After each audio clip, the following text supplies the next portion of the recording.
अच्छा, ये आपको मैं पेशेंट दिखा रहा हूँ। ये पेशेंट हमारे पास आए हैं। इनको कमर के अंदर दर्द है और कमर दर्द की वजह यह है कि इनका L4 L5 S1 जो है ना सीवियर किस्म का कंप्रेस है।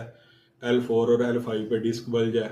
वहाँ से नर्व पिंच होके टांग के अंदर आती है। अब मसला ये है कि ये पेशेंट का हमने काम किया है, लेकिन काम के दौरान जो है ना इन्होंने इधर पट्टी लगवाई है।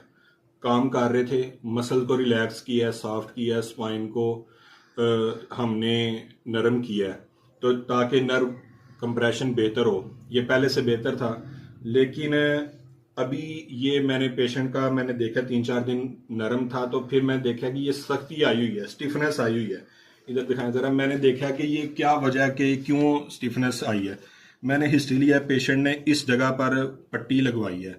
वो हकीम पट्टी शट्टी लगा देते हैं, उसके अंदर वक्ती तौर पे तो रिलीफ आ जाता है, लेकिन वो एक आर्जी हल है, मुस्तकिल हल नहीं है। तो जो ऐसे मरीज पट्टी लगाते हैं वो लगवाएं किसी काबिल बंदे से, समझदार से, ताकि बॉडी को नुकसान ना हो।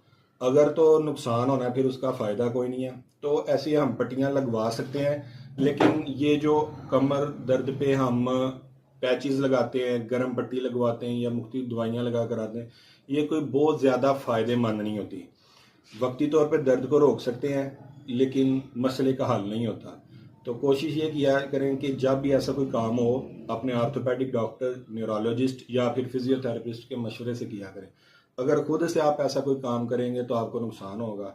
तो बेहतर यही है कि आप ऐसा कोई भी पैच ना लगवाएं, लेकिन अगर लगवाना पड़े तो डॉक्टर से पूछ के लगवाएं।